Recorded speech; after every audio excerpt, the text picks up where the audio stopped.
I woke up to the sound of metal scraping and low murmuring just before dawn, the kind of noise that instantly sends a jolt through your chest when it's coming from your front yard. I yanked the curtains back and there they were, two women with matching visors and smug faces, knee-deep in a trench. They were digging right through my lawn. One of them had a clipboard, the other was swinging a spade like she'd done this 100 times before. I threw on whatever I could grab and stormed outside. "Excuse me, what the hell do you think you're doing?" The one with the clipboard turned slowly, like she'd been waiting for this moment. "Oh good, you're awake. I'm Donna Myers, president of the Fair Hollow HOA. This is my sister, Rita. She's director of Pathway Integration." I blinked. "Director of what?" Rita smiled. "Aesthetic pathways. We're enhancing neighborhood flow." It took me a full 10 seconds to process the insanity. "You're digging a trench through my yard." Donna waved it off like I just pointed out a weed. "That strip is technically part of the community easement. Page 6 of the HOA newsletter, it's all outlined. We are putting in a shortcut for residents to access the pool more directly. A shortcut that cuts through my lawn. You'll hardly notice it once the path is laid." I told them as politely as possible while being 90% ready to throw someone's shovel across the yard that they needed to stop immediately. Donna just tilted her head and said, "It would be very unfortunate if you were reported for non-compliance. You wouldn't want to be labeled unneighborly." By the next afternoon, a letter arrived. Notice of violation, obstruction of community easement, $300 fine. Due in 7 days. I wasn't just mad, I was stunned. This wasn't some minor HOA nonsense about trash bins being visible. They were literally bulldozing my property rights and daring me to stop them. I started getting reports from neighbors, people I barely knew, coming up to me at the mailbox, whispering that they were sorry. They didn't agree with it either, but Donna and Rita had been running the HOA for years. "They'll make your life hell," one woman said. "Best to keep your head down." But I'm not built like that. 2 days later, I came home to find a group of neighborhood kids walking the trench like it was a balance beam, while Rita handed out juice boxes and blasted upbeat music from a Bluetooth speaker. Donna gave a speech about revitalizing the spirit of community and announced that concrete would be poured by Friday. They were laying permanent stone through my yard. So I called my buddy Max, who works in concrete. "I need to pour a path," I said, "legally, quickly, and I want to leave a message in it." He laughed at first, until he realized I was dead serious. Midnight Thursday, we poured a clean, smooth concrete strip all within my property boundary. And right in the middle, etched in bold, "Private property and no public access."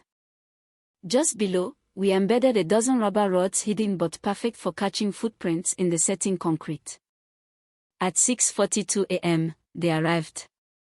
Donna in tennis whites, Rita with her clipboard, both of them clutching oversized Starbucks cups.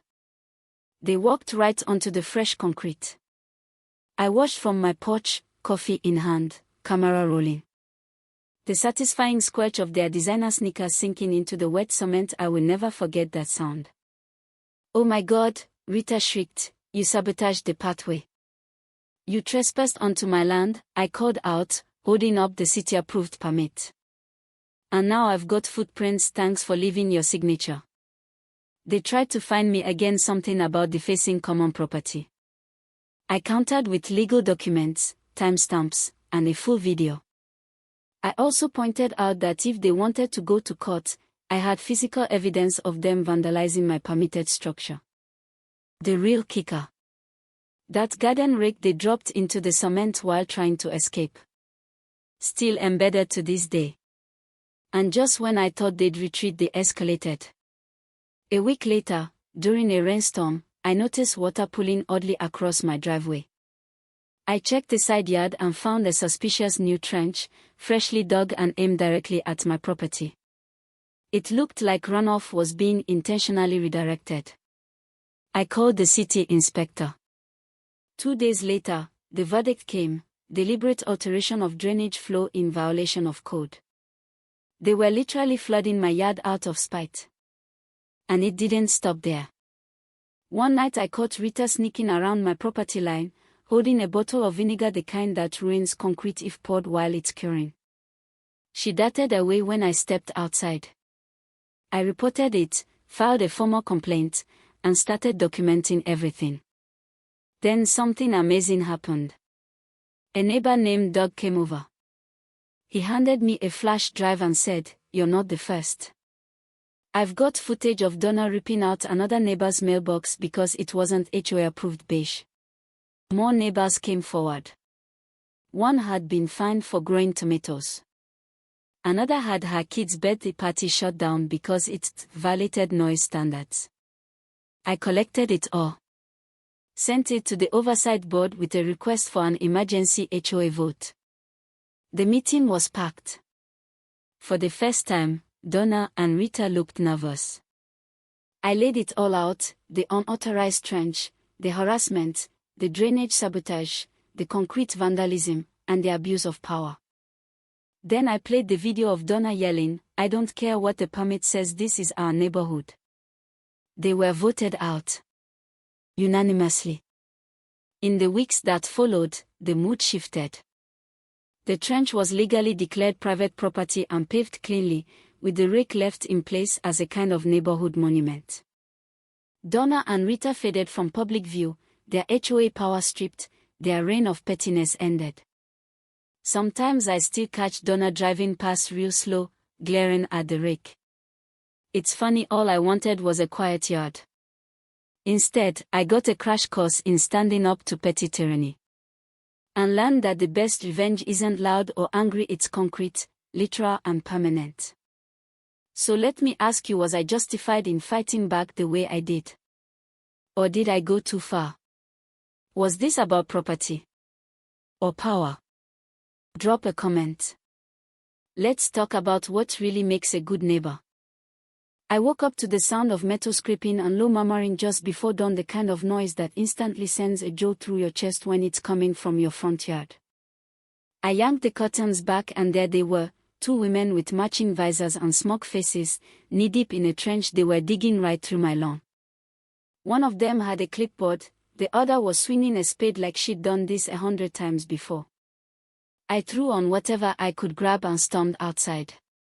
"Excuse me, what the hell do you think you're doing?" The one with the clipboard turned slowly, like she'd been waiting for this moment. "Oh good, you're awake. I'm Donna Myers, president of the Fair Hollow HOA. This is my sister, Rita, she's director of Pathway Integration." I blinked. "Director of what?" Rita smiled. "Aesthetic pathways. We're enhancing neighborhood flow." It took me a full 10 seconds to process the insanity. "You're digging a trench through my yard." Donna waved it off like I just pointed out a weed. "That strip is technically part of the community